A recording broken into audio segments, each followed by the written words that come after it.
what? I said Malcolm alleged that some of Elijah's women were underage secretaries, and can you expound on that? Yeah, well, I guess they were because they were there. I seen them. I seen them myself. It's all true. It's all true. Good evening, messenger.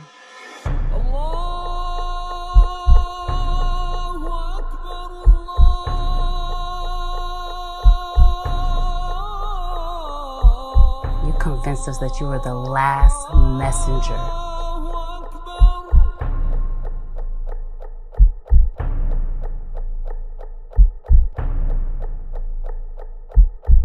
How many other bastard children do you have? Barbershop Conversations, man, and pleasant surprise, man, reached out to me, man, and first I want to say thank you for trusting me with your story, Chris Ali, and I look forward to telling your history and telling your truth as it pertains to your history in the Nation of Islam and so on and so forth. And as you know, I'm just a connoisseur of this information because of my admiration for Malcolm X, and I was also born in Harlem, actually born in Presbyterian Hospital, actually where Malcolm X was pronounced dead. And so I just want to say thank you for reaching out, and I look forward to hearing your story, man. Let's do it, man. Let's do it, man. So people are gonna be like, who is this guy? Who is Christopher Ali, also known as Abdul Rahman Ali now? Yeah, newly adopted Abdul Rahman Ali. Right. That was my father. So just go ahead and put it out there. First off, let me just say, Bismillah Rahman Rahim. My name is Chris Ali, born Christopher Ali, to Minister Abdul Rahman, also known as Minister Abdul Rahman Muhammad, also known as Minister Abdul Rahman Akil. I am one of his sons from another relationship. Let's just say it like that, and we'll get into that a little bit later on. But the world will consider me one of his bastard sons, and I sit here today as newly revised Muslim and just a proud son of my father. But I believe I haven't really counted in a while, but I believe I am his ninth child overall. But again, I'm from another relationship from Minister Rahman. Yeah, and for those of people who don't know who Minister Rahman is, who is Minister Rahman? Minister Rahman was and still is the greatest, most accomplished Southern Regional Representative of the Honorable Elijah Muhammad that ever lived. He came in the Nation of Islam in 1956. Was known as Captain Sam. A lot of believers know him. A lot of people know him as Captain Sam in Miami. Personally responsible for the very early development of a young Cassius Clay, who later became Muhammad Ali. Yeah, before we jump in him, you said that you were from another relationship. Can you speak on that relationship and your childhood as it pertains to Captain Sam and the Nation of Islam? Well, the Nation of Islam fell, as a lot of people know. The Nation of Islam, well, some would say it was a fall. Others would say it was a transformation or a resurrection. But the Nation of Islam went through a severe change in 1975. My father at the time was the Southern Regional Representative of the Honorable Elijah Muhammad here in Atlanta, Georgia. In 75, going into 76, my father being unable to really adapt to the changes that Imam Waratadeen was establishing in the Nation of Islam, essentially broke from the Nation of Islam, or at that time was the World Community of Al-Islam. He couldn't get with that. He couldn't rock with the changes that Imam Waratadeen was putting in place. So around 76, maybe early 77, he went to Muhammad Ali and said, "Hey man, let me go ahead and work with you full time." So during that period of time of him working with Muhammad Ali in 70, 76, 77, he met my mother. Marilyn Carr was her name. My mom had, it was from Las Vegas. She had strong family ties. My mom's family had strong family ties into the Las Vegas gambling scene. Some would consider it the underworld. My great grandfather worked very close to Bugsy Siegel during the time when Vegas was in its early years. So that's my mother's family. He met my mom basically in Ali's camp, you know, and to just go ahead and just put it on out there. Yes, initially, my mother was an interest of Muhammad Ali, but eventually, you know, my dad moved in, and now I'm here. Right. Was there friction With who exactly?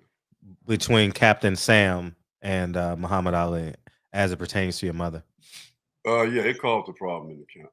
Yeah, it did. That's ultimately what led to my pop leaving the Ali camp at that time. And what year is this? 77? He met her in 70. No, I was born in 81. Right. So he met my mom roughly 70, 79, 80, somewhere in there. So and my father officially left the camp in 81, not long after I was born. So 81 is roundabout Trevor Burbick. Yeah, Ali's So last. that was it ended up being Ali's last fight. So your dad, because of what you said, he survived his Yeah, basically whole his whole boxing career. yeah, yeah. Mm. There was a period of time Pop had fell off. I want to say during the George Foreman fight, Hmm. because Ali wasn't in good standing with the Nation of Islam during those years. A lot of people don't know that, but Right. Ali wasn't in the best standing with the nation and Elijah Muhammad during those years. So my father really wasn't around during that time. But after Ali smoothed that out with Elijah Muhammad and the nation, after that George Foreman fight, he was back in the loop with him. But like I said, I was at that fight as a baby. My mom and my father took me to that fight actually. To what fight? The Trevor Burbick fight. Okay, so Trevor Yeah. Burbick was so you Yeah, had to been 1981 was the last fight that Ali fought in the Bahamas, and in the I was Bahamas. down there for that. Yeah, Yeah, that's the time where they came in. If it was it the Nation of Islam that came in and beat up Don King, legend has it. legend. I don't think it's a Nation of Islam. You know, I can't confirm or deny that, but Oh, okay. yeah, Pop, and my mom was down there during that time. So you had to be months old. Yeah, that was December of '81. I was born in July of '81. Okay, yeah. So yeah. So was Captain Sam married to another woman Yes, while dating your mother? yes. So were you raised in Miami or were you raised in Las Vegas? I was raised actually in Atlanta. Okay. Yeah. Okay. Well, with that, like I said, my father was married to his first wife, Mildred Simon Hmm. was her slave name. She later on became Zarifa Rahman, and they were together. They had their children. I forget the number off the top of my head, but they had their children, and that marriage, I want to say, probably officially ended really in the '80s, in the mid '80s. But he met my mom, and that was during the time when everybody in Ali's camp was doing their thing. You know, it wasn't just my father. Ali had went through his transition with Belinda, with Portia, and my father met my mom during the same time. So that caused friction. You know, it caused a lot of friction that really exists to this day. Right. But Right. the reality is, the history that the Nation of Islam, I'll say, will propagate now is that he just met my mom, knocked her off, and then had a baby, which is not true at all. He actually wanted to be with my mother. You know, he actually fell in love with my mother and wanted to be with her. And that could be attested over to the fact that I have a brother who's 5 years younger than me. So there was a relationship there, but and we can get into that later. But it wasn't allowed to. It wasn't allowed to. He wasn't allowed to establish that due to his relationship with the Nation of Islam. So what was your childhood like? How often did you see your father, and what was the relationship like with Captain Sam and your mother? And currently, is your mother still alive? Yes, she is. How old is mom?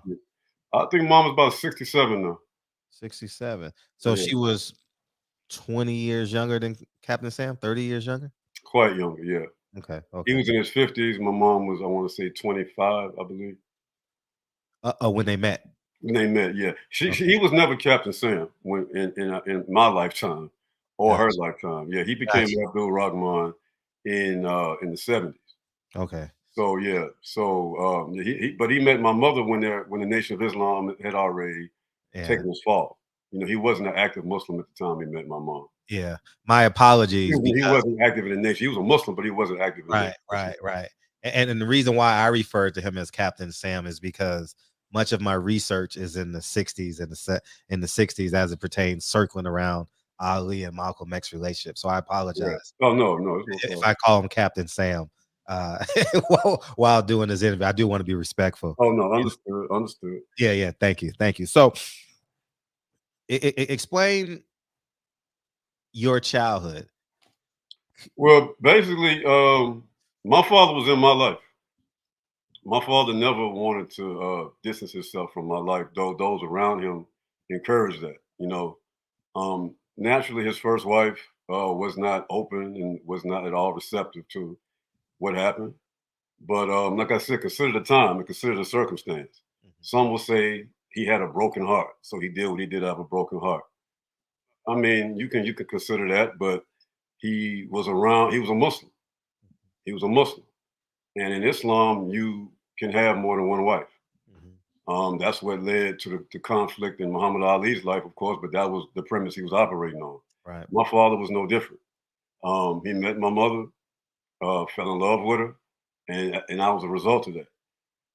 Though, like I said, though there were forces in his ear close to him, in his family, and in the Nation of Islam, encouraging him to distance himself from that relationship, he never did it. Therefore, I was raised in the Nation of Islam. My father, like I said, I was born here in Atlanta. My father pretty much moved my mother to Atlanta. I was born right here in Atlanta, Georgia, Gray Memorial Hospital, and my father was in my life as long as I can remember. Mm. So how was the time split? Because obviously he was still married. You said he didn't leave that marriage until the late 80s. So he Well, he there was a period of time, and this is what he told me. Of course, I don't have a coherent memory of this, but there was a period of time that he attempted to fix the marriage, but ultimately he didn't want the marriage.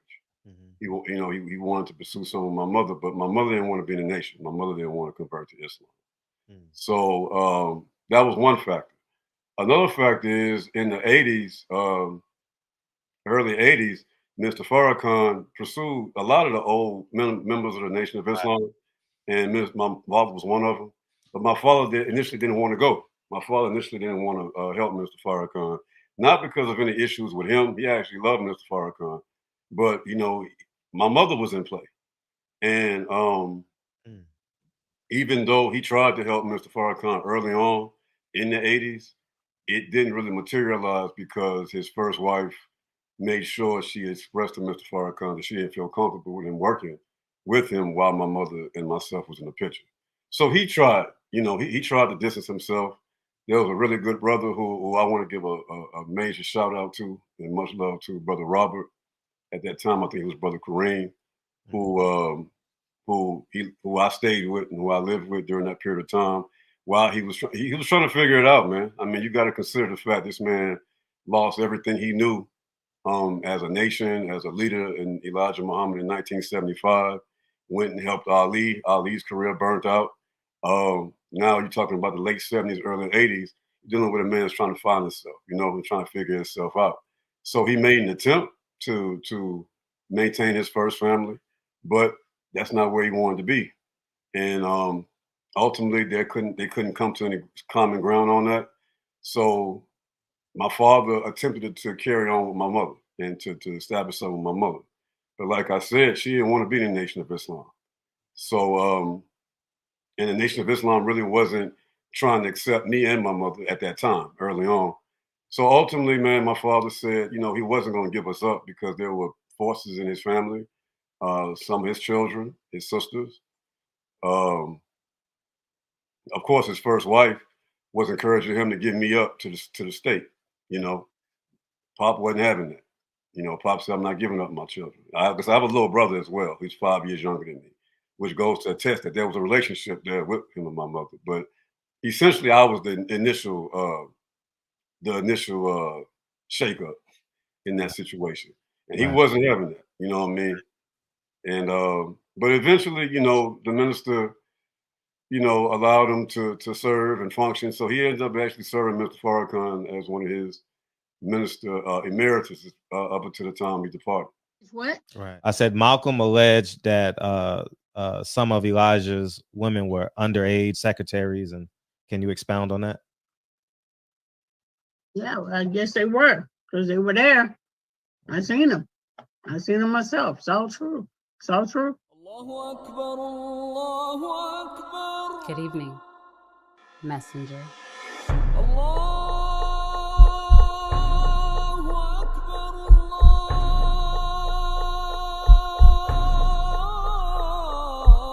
You convinced us that you were the last messenger.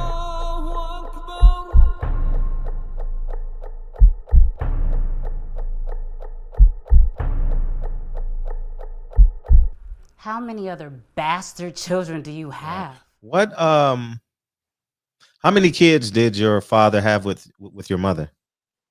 It's just myself and my younger brother. Okay. Okay. And so he was born 1976.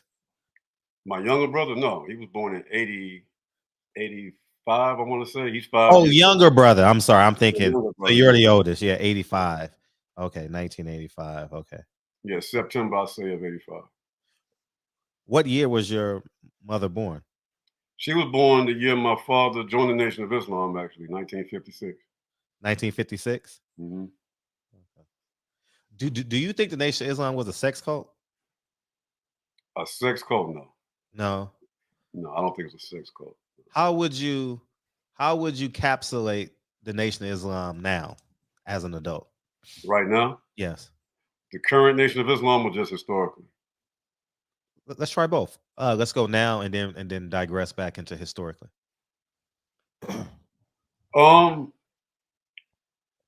Right now, the Nation of Islam currently it exists. I think it's fractured. I think it's fractured from the original Nation of Islam. Right. Mr. Farrakhan made a great attempt, I believe, to reestablish his father's work, but it's nothing close to it. You know, it's nothing close to it. Part of that, I believe, is because it really is no respect for the established founding fathers of the Nation of Islam, including my father. Actually, I don't think my father got half the respect he deserved under the current state of the Nation of Islam. Right. Right. In my judgment. Right. Now, when you look at the fundamental teachings of the Nation of Islam, and you see your father had you out of wedlock, we opened the interview and you said bastard, and you know that your father is married to another woman. Do you think that it's it's like a silent acceptance to have relationships outside of your quote unquote marriage, and it be deemed acceptable? Well, I would say so. Mhm. I would say so. I wouldn't look at it as totally nefarious. Mhm. I mean, they're Muslims. I mean, as Muslims, you know, you have that right and that option. Is Right. it properly practiced here? No, it's not. Do they properly uh, deal and engage with women? No, a lot of them don't. I would Right. say. Right. Right. But particularly my father, I would say that the intention was not to be devious or lustful. You know, he just fell in love. It happens. Mm. It's a human factor that he went under, and I'm glad he did, or else I wouldn't be here. Right. Now, people are going to say you were born 1981. How do you know all this information? And you say what? My father, like I said, my father raised me. Mm, I actually served in the Nation of Islam, man. Like I said, my father raised me to be Muslim. mm, During the time my father tried to be with my mother, they had little residence and apartments here in the Atlanta area. They tried to establish a relationship, but one thing that I recall is that Mr. Farrakhan's picture was always on the wall. mm, So my father had a love for the nation and Mr. Farrakhan. mm. He wasn't always able to express it because, and initially I should say, because he had my mother, and that created a conflict. But I asked my father. I sat at my father's feet all my life. Um, in January of '94, I made my own acceptance to Islam under Dr. Khalid Abdul Muhammad. It was really him, hearing him, not knowing that at that time he was on his way out of the nation.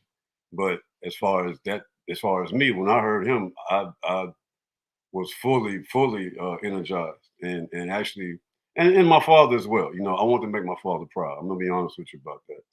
I never had a full-fledged, full-blown um, conversion experience on my own. A lot of it was due to me wanting to make my father and please my father, and that's what he wanted for me. But to answer your question, he told me a lot of the history personally. Mm. Just about everything I'm telling you came right out of his mouth. Right. Now, you said you were raised by your father. So if there's 365 days in a year, how many days would you say that you and your father spent together? Yeah, yeah, I mean every day. Like I said, the early '80s, he made an attempt to be with his first wife and Hmm. save his family. That didn't work out. Hmm.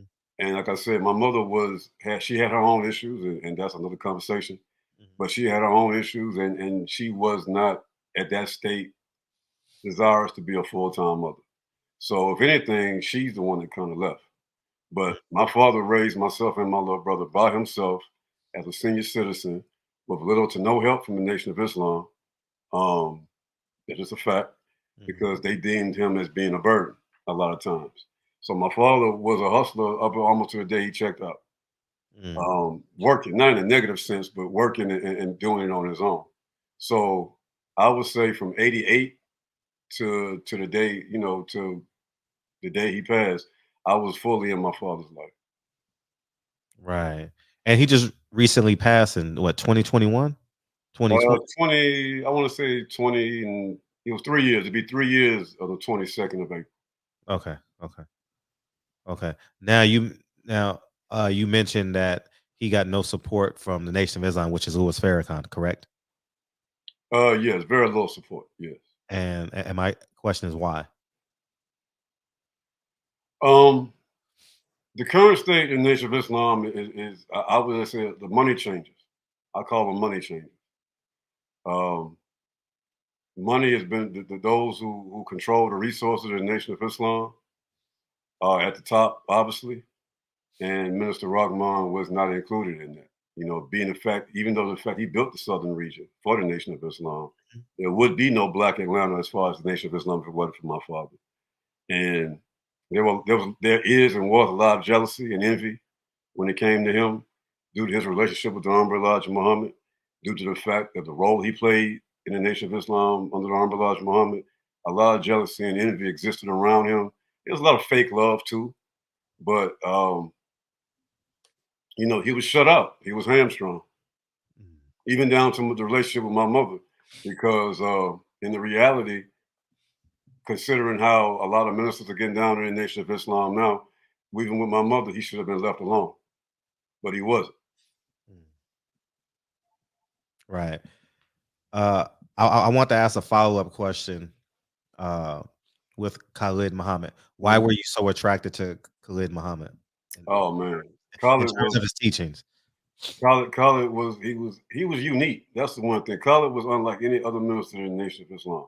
Mm, Khalid was one who, of course, he taught Islam. He taught the fundamentals of the religion, but he had no problem venturing out into Afrocentric type of ideas. Very broad thinker, very strong thinker, um, consistent. You know what I mean? Consistent, particularly when it came to the white man.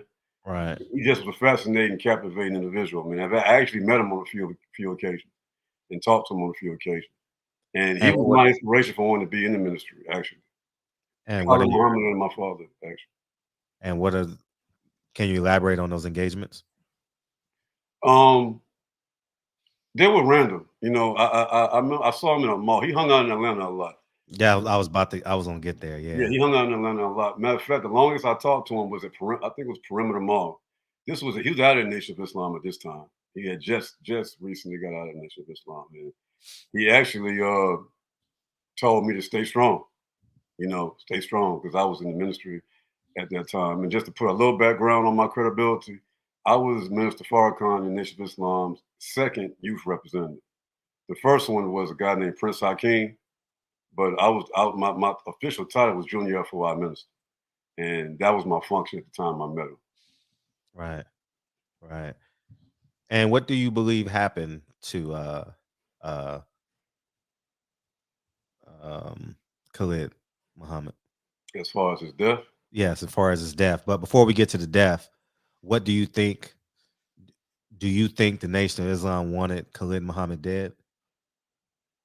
And do you think that they were the ones? I think factors and individuals Right. in the You said Nation of Islam. fractions? Yeah, Okay.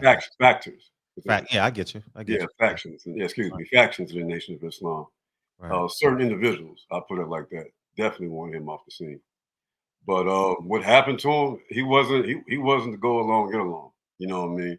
The establishment, the leadership establishment in the Nation of Islam was totally against him, and that's ultimately what led to him. Very similar to kind of what happened with Malcolm. Right. A lot of similarities in there. Right. It is a lot of similarities. They even What? buried in the same. I said Malcolm alleged that some of Elijah's women were underage secretaries, and can you expound on that? Yeah, well, I guess they were because they were there. I seen them. I seen them myself. It's all true. It's all true. Good evening, messenger.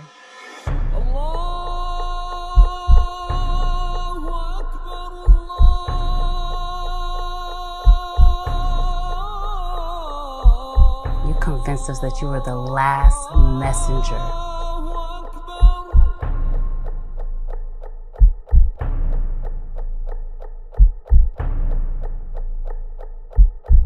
How many other bastard children do you have? They even buried in the same cemetery. How I ironic didn't is know that? Yeah, at Ferncliff. I actually visit both of them when I go visit Malcolm. I haven't been this summer. It'll be 2 years since I've gone, but I typically go once a year. But COVID got the best of that.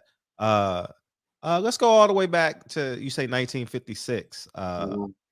Why the Nation of Islam and not Christianity with your father? My father he was a street dude, man. You know, he came out of the streets of Atlanta. Eventually left Atlanta, went to the military, had a brief time in there, spent some time in Los Angeles. Was actually where he found Islam, in Los Angeles.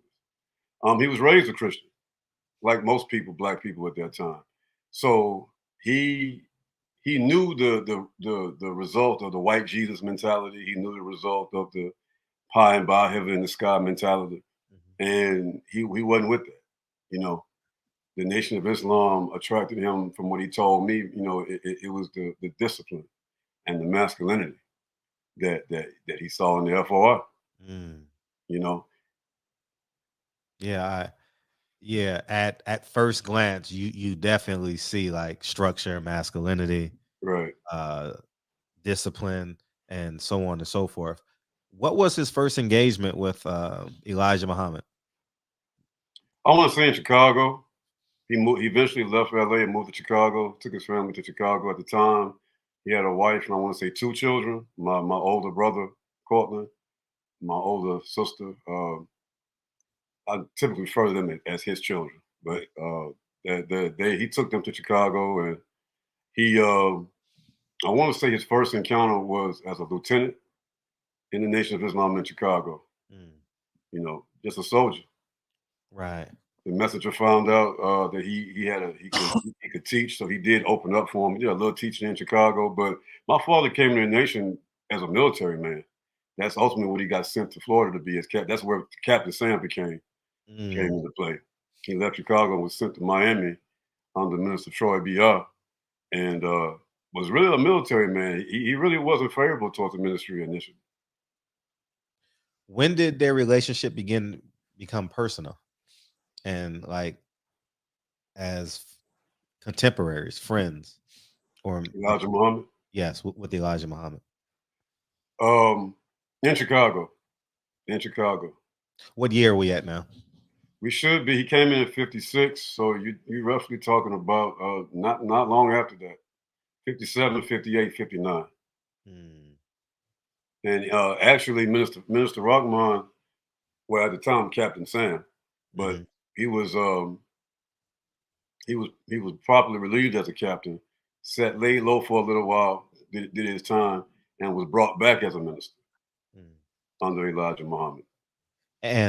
But one of his first functions was an investigating minister, which is a title that's never been held by anybody else since him. And as an investigating minister, Pop's responsibility was to go all over the Nation of Islam.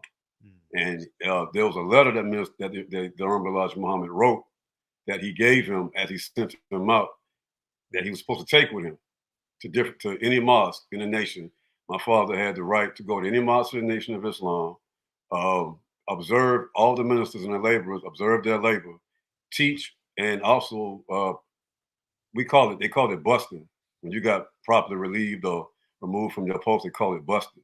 Right. And he had the right to bust any minister in the Nation of Islam. That was authority given to him by Elijah Muhammad. No minister has had that type of rank or that type of leverage since him. He was the first and the last to have it. Right. And when did your father first meet Malcolm X? My father never, well, he met Malcolm from what he told me at Savior's Day. I want to say Savior's Day 50, 57, 58, around that time. Right. He didn't have a personal relationship with Malcolm X. He only met him in the past. He had more of a relationship with Captain Shaw, Yusuf Shaw. Right. And what interactions did your father have with Malcolm X? Any memorable conversations? One particular one he had was but Malcolm was already out of the Nation of Islam at this time. In Miami, when Pop was in Miami. So we're talking 64 against 64, 64 against Liston. Is that what you're talking about? Liston, the first fight. Okay, gotcha. Fight. He was down there. He was in Miami with Cassius Clay for that fight. Malcolm was pretty much already out of the Nation of Islam at this time. Right. It was my father that Malcolm reached out to though when he got to Miami. So that's one encounter right there he told me about, and he told a lot of people about this. This is part of his history. But Malcolm actually reached out to my father when he got to Miami and asked my father how he felt about him meeting Cassius Clay, how he felt about him actually getting an audience with Muhammad Ali or Cassius Clay at that time. Pop told him it wouldn't be advised because Ali at the time, it wasn't really known that Ali was affiliated with the Nation of Islam. So Pop told Malcolm, no, I don't think that'd be a good idea. Everybody know you. You know what I mean? You might want to lay this one out. Of course, Malcolm didn't listen because he already had an agenda to try to bring Muhammad Ali into his organization. But it was Yusuf Shaw at that time who reached out to my father and told my father to watch Malcolm because Malcolm had already broke from the Honorable Elijah Muhammad, was setting up camp against the Honorable Elijah Muhammad, and he was after Ali. And it was my father who told Ali about the work of Malcolm at that time. And what did your father exactly say to Ali? He told him, Malcolm here to get you, man. He wants you. You're a big fish. And he's trying to set up camp against the Honorable Elijah Muhammad. He didn't go, Cassius Clay, Ali didn't really go for it at first. He didn't believe it because Malcolm was such a great helper to the Honorable Elijah Muhammad. So initially, Cassius Clay didn't believe it. But when Malcolm actually did approach Cassius Clay and talk to him, that's when Malcolm told Cassius about the children, the wives, and all of that. And it was Ali who was dead against Malcolm. Nobody had to really, as kind of a lot of the history tries to show Ali was in conflict about that. But my father said that wasn't true. He was never in conflict about that. He stood with the Honorable Elijah Muhammad And Rahman Ali, not my father, but Rahman Ali, who was Muhammad Ali's brother, wanted to fight Malcolm for that. And I heard that night after the fight that Rahman Ali wanted to fight Malcolm X. Yeah, my father actually had to physically break that up. And any more details on that? That's all he told me. He said that when Malcolm came and was really speaking ill to Elijah Muhammad, Rahman Ali wanted to really put a physical situation down to it. But but my father was one of the ones that actually stopped that. And what are your thoughts when you see that iconic? It's now an iconic picture of your father. I mean, Muhammad Ali and Malcolm X smiling in a bar type area. It was a diner. Yeah, diner. A diner in Miami after the fight. Ali Malcolm was a media genius. You know, he was a media strategist, so he knew that photo would draw attention. But it was a stage, you know. Ali had every intention on coming down there, even though he asked my father what he felt about it, and Pop told him it wouldn't be a good idea. Malcolm proceeded anyway to do that, and Malcolm knew that would be a photo opportunity. This is my father talking, not me. Yeah, just the history he gave me. Right. So Malcolm knew to use the opportunity to gain an audience. Right. Right. And what were your father's thoughts on the murder of Malcolm X? My father had never had no mercy on Malcolm X, even though I don't share that sentiment. I was raised to hate Malcolm, you know, and that's one thing consistent about my father. He never had any love for Malcolm X. He saw that as judgment, And divine judgment. so your father, till his dying day, believed Malcolm X betrayed Elijah Muhammad and was wrong. Oh yeah, oh yeah, oh yeah. No remorse at all through the course of your entire life. No. I know there was a conversation Pop told me about. Mr. Farrakhan has since, said things like he's prayed for Malcolm's forgiveness, prayed to Allah for Malcolm's forgiveness, and Mr. Farrakhan has showed a softer stance on that over the last few years.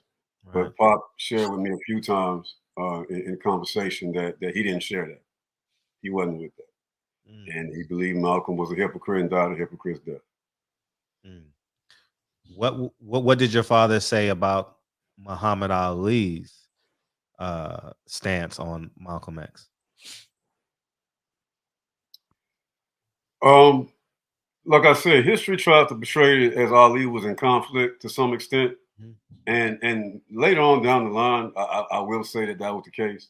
But at that time in '64, Muhammad Ali was fully 100% 10 toes down with the Nation of Islam and Elijah Muhammad. So Pop always found it frustrating when people tried to make it seem like Ali had a conflict during that time. But no, he said that when Malcolm showed and displayed his opposition to the Elijah Muhammad, Pop made sure that Ali stayed the course, and he did. He did. Right. What was your dad's? Oh, wait. First off, how did your dad respond to when Muhammad Ali said later things became true what Malcolm spoke of? Pop's and Muhammad Ali's relationship changed drastically, particularly after my birth. A lot of it had to do with my mother, because, like I said, my mother came out of Ali's camp, so that was a conflict. And my father still stayed close to the teaching of Elijah Muhammad, even when he wasn't functioning as a Nation of Islam member, and doing other things outside of Nation of Islam restrictive laws. My father never left the love of Elijah Muhammad. That's why he left Imam Mu'adh, because Imam Mu'adh Muhammad was speaking pretty vicious against his father in 76 or 75, 76, 77. During that period of time, my father tried to help and tried to establish that new Orthodox persuasion. Right. Because Imam Mu'adh my father out of Atlanta to Houston, Texas. And that just it disengaged my father with the Imam. So he never let the Honorable Elijah Muhammad's perspective go. Right. And that was that created distance between him and Ali. Now there were times late, like within the last 10 or 15 years, I would say, that Ali and my father met and talked. Uh, but the relationship changed drastically in the 80s. Gotcha. Huh. Yeah, there was little to no contact pretty much after the 80s. Did your father ever disconnect from Elijah Muhammad? No, not in theology. In lifestyle, he did. Elaborate. All of them did. Elaborate on lifestyle. My father went to drinking and smoking, party life. He met my mother in that environment, so he called it the fast lane. That's what he called it. He was in the fast lane. So, like I said, drinking, partying, little drugs. You know what I mean? I mean, he was partying. He had deviated. This is him. I said Malcolm alleged that some of Elijah's women were underage secretaries, and can you expound on that? Yeah, well, I guess they were, because they were there. I seen them. I seen them myself. It's all true. It's all true. Good evening, messenger.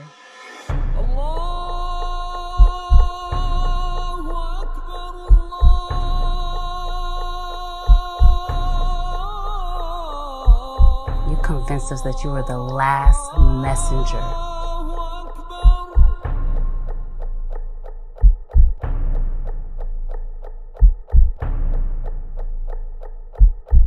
How many other bastard children do you have? He had deviated. This is him. This is his life. This is not me talking against him. This is a part of his testimony because he overcame all of this. See what I'm saying?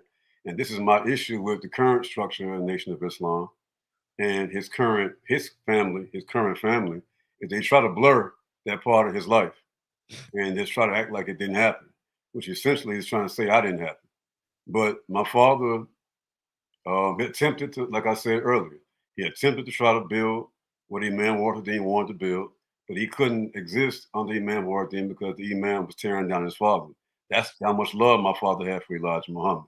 But in the fast lane with Muhammad Ali, he picked up bad habits. He picked up certain lifestyle changes that caused him to, like I said, where the condition he met my mother in. But he never let go of the teachings. He never let go of his love for Elijah Muhammad. And that's the triumph of his story because that's what Mr. Farrakhan, that's why he helped Mr. Farrakhan. He didn't initially want to help Mr. Farrakhan. Farrakhan came to him, I believe, on 2 different occasions. But he said it was in prayer, my father heard the voice of Elijah Muhammad in his head, telling him to go back and help Farrakhan. But if it wasn't for that, he wouldn't have went back.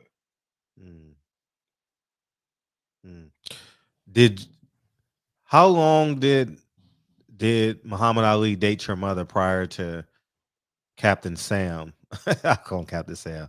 I have no idea. I just recently found out that was the situation with Ali and my mom. Wow. I just recently found that out. All I know is my mom was in the modeling industry. She was a model. My family is deep in the boxing game in Vegas. My mother's family, my mother's side of the family. They're deep in the boxing game, deep in the casino game out there. I got family that sit on the boxing commission in Las Vegas. So I have my mother's family has a pretty rich history in Vegas. So it was in that environment that she was in when she met Ali. I couldn't tell you the extent of what that is. That's her story to tell. I couldn't tell you to what extent that they met, but my father met my mother in that environment. They fell in love. They made me. And being quite frank with you, he wanted to be with my mother. Right. And is it I failed to ask this in the Malcolm X segment. And in the documentaries and the movies that are out, they say that Muhammad Ali heard Malcolm X speak one evening, and that's how he was inspired to join the Nation of Islam. So could you tell us the true story as it pertains to your father versus Ali hearing Malcolm X speak?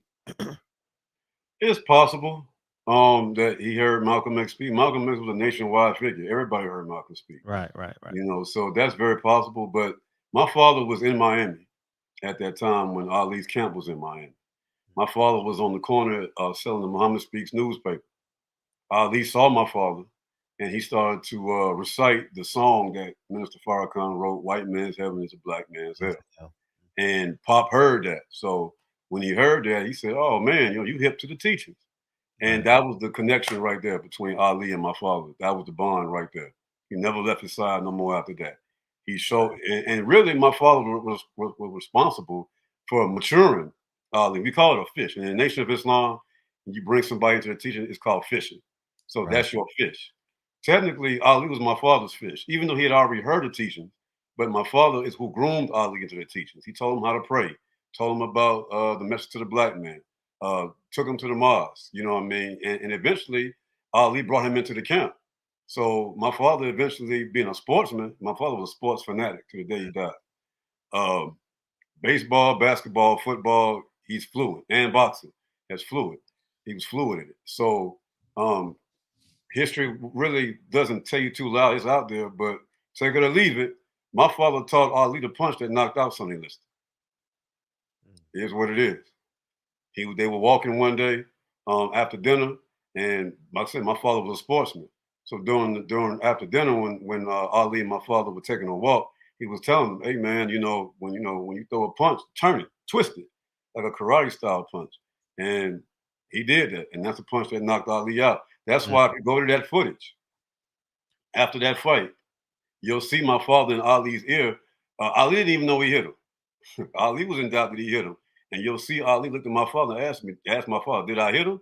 And Pop said, "Oh yeah, you hit him." Yeah, that's documented.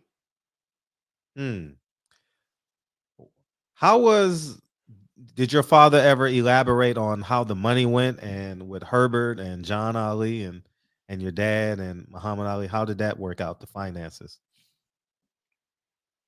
Well, later on, Pop told me that, and later on in my life, Right. he told me about that. The nation didn't handle that right. Though the people within the nation, I don't like to say the Nation of Islam as a whole, but strong principal factors in the Nation of Islam absolutely mishandled Ali and his finances. And my father wasn't cool with that. My father was never a part of that. To my understanding, from his, I wasn't there, but I believe him from what he told me and from what he invested in me. He was never one to really take nothing illegitimate from Ali that he didn't earn. Right. But he was aware of it. And he was aware of it, and he was in his ear about it. But that's just how it is, man. That's one thing about the Nation of Islam that people in the Nation of Islam that suffer from is the misappropriation of funds and the lack of financial integrity. That's Right. one issue that's always plagued the Nation of Islam. Can you elaborate on what the full details that he told you about? Because he was with him his whole career, basically. Yeah. So can you elaborate on what he told you about Herbert or John Ali or Bob Arum, Don King?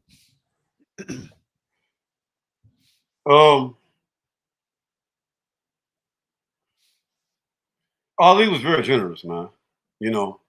Ali was a very generous man. Right. So it wasn't an issue, and this is from my father's perspective.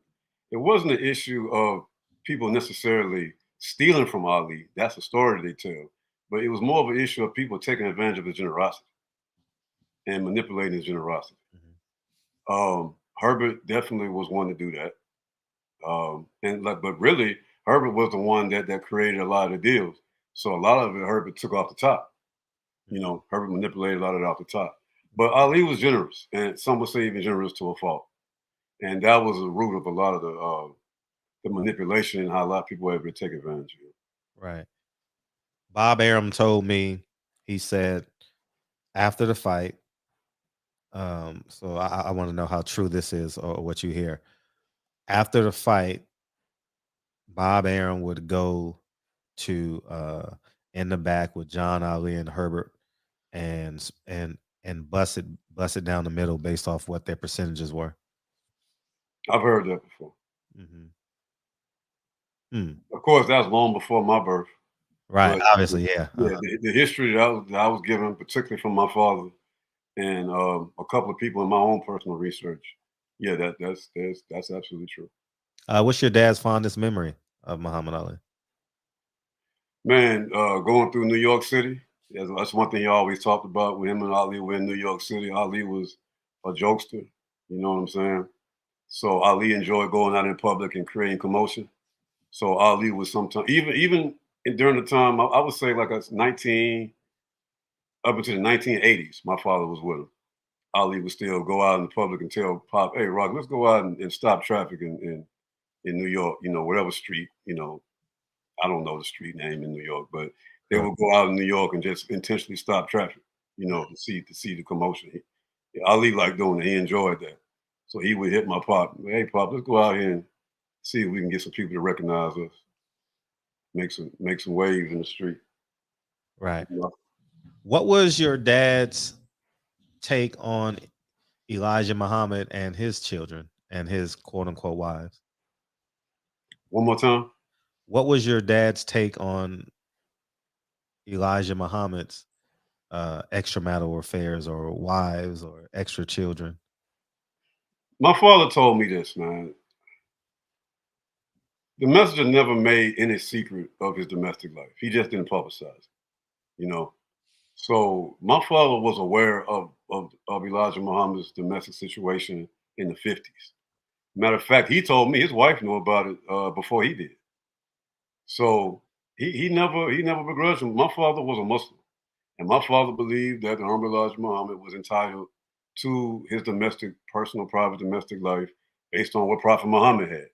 So that never bothered him. He defended that. And my father was old school, man. Like I said, my father was out the street. So when you're an old school cat out the street like that, you don't focus on another man's what he's doing with his women or woman. You see what I'm saying? That was just taboo for my father's generation. The type of man he was, Sure. he didn't put his hands on that. He respected Honorable Elijah Muhammad to the fullest, and he never begrudged him of that. So I've never heard him express anything unfavorable when it came to that. That is what it is. Did it change over the years or did, Never, never? never, Man, never. what's your take on it now? My personal take on it, I believe the Honorable Elijah Muhammad put us on a path to Islam. Um, some can debate whether or not he was the messenger of Allah. Some can debate whether or not he was entitled to that. I personally feel like, as a Muslim, that's what Muslims are entitled to. You know, that's his walk.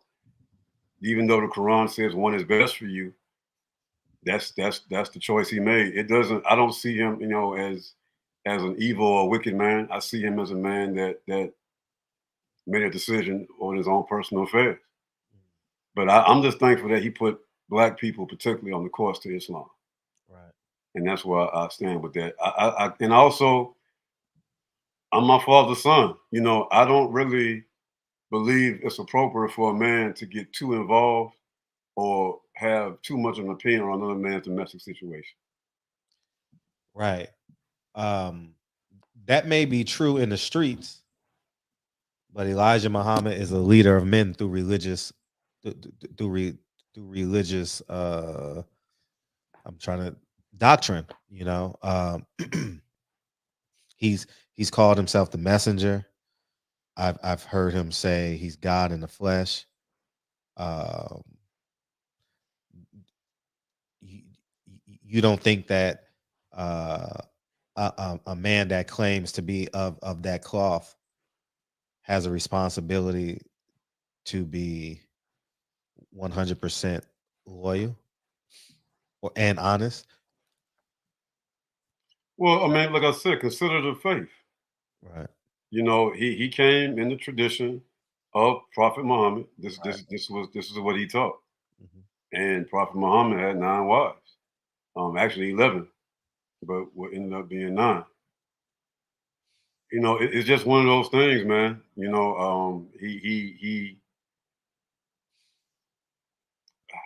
I'll just say it that I don't begrudge him of that. Right. Me personally speaking. Right. But then again, you know, there are factors that I have problems with. I'm not going to lie to you. That are recent, as far as the age, maybe, of some of the wives, and you know, things of that nature. But I don't begrudge them with that. Have you met any of them? Evelyn, Ola. Have you met any of? I've been there. I've never. I've only been in the presence of two. That's Tanetta Muhammad and Sister Evelyn. Okay. I don't know them at all. Never knew them personally, but I have been in their presence. How about their children? Oh yeah. Oh yeah. Oh, When I was in, like I said, I served Minister Farrakhan in the Nation of Islam very briefly as a junior FOI and national youth representative. So I lived in Chicago for 3 years, almost 3.5 years actually. So during that time, yeah, I had interaction with Ishmael, who was one of his sons. Rasul Muhammad would love my father. You know, he came to our house before, our little apartment in Southwest Atlanta. I remember seeing Mr. Rasul pull up, and he spent time with my dad. Took a lot of counsel with my father. And one or two here, you know, very brief, insignificant interactions I've had with him. Right. What was your dad's relationship with John Ali? If non-existent, non-existent. If there was any, I don't even remember. He never had a conversation with me about John Ali. You know, John Ali wasn't around very long after Malcolm was killed. So I've never heard anything significant with him and John Ali at all. How about Yusef Shaw? He loved Shaw. He loved Captain Shaw.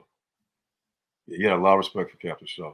Matter of fact, my father was highly instrumental in Don King hiring Shaw. You know, that Yusef Shaw was Don King's personal driver. Yeah. At one point. My father was actually working with Don King at that time as well, and he was very instrumental in getting Shaw that job. So yeah, he had a lot of respect for Captain Shaw. I failed to ask, how does your father believe Malcolm X was murdered? He never really believed that the people that killed Malcolm was FOI, so to speak. You know, he always believed that it was a government conspiracy behind it. And the people that, but he does believe the people that killed Malcolm were enemies of Malcolm. But he always believed that it was a higher and a bigger conspiracy involving the U.S. government that took Malcolm out. Right. He had no mercy for Malcolm, though. I know. I know. I mean, I'm just being honest with you about that. My father, that's one thing consistent about him, about Malcolm. He never had any mercy for Malcolm. Two people, I would say, my father pretty much bred me and raised me with an intense dislike for. That as I got older, I have my own opinions on, so I don't share it as much now. But as a child, the Imam Muhammad Muhammad, he had a lot of animosity for, and Malcolm X. He didn't care for them at all. Why Warif D. Muhammad? Because of his actions towards his father. He destroyed the nation of Islam. In my father's point of view, Right. he destroyed the nation of Islam. Right. And a lot of things that the Imam was saying about my father, about his father, Elijah Muhammad, he just couldn't rock with it. But he really holds him responsible for losing a lot of the properties of the Nation of Islam, a lot of the enterprise elements of the Nation of Islam. Pop wasn't happy with the Imam's direction on that, and he pretty much held that too to the day he passed. You don't think Elijah Muhammad's holdings going to probate court had a lot to deal with that, with all them kids fighting over the property? I mean, you know, looking at it now, yeah, of course, but Right. just being that what he taught me and the way he grew me into it, he looked at it as if, you know, the Imam just wanted to destroy his father's work. And the Imam had so much of a lack of respect for his father, it caused a lack of respect in my father for the Imam. And I'll say it like this: the Imam gave my father the name Akil. You know, one thing that I noticed when my father transitioned and made his transition, they put that name on him, Abdul Rahman Akil Muhammad or whatever they did. But the truth is, my father never liked that name. He never cared for the name. The Imam gave him the name. The Imam encouraged the believers to make that name their legal names on documentation. But my father never wanted that name and never really wore that name outside of it being on his driver's license and his legal name. he never cared for it simply because it came from the imam. He just didn't like it. Right. What was that? What? I said Malcolm alleged that some of Elijah's women were underage secretaries, and can you expound on that? Yeah, well, I guess they were because they were there. I seen them. I seen them myself. It's all true. It's all true. Good evening, messenger.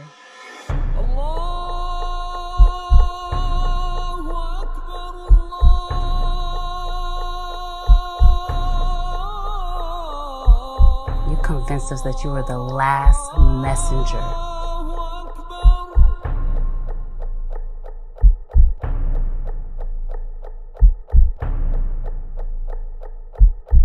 How many other bastard children do you have? Interactions with Yusef Shaw and your father, they seem to be close, right?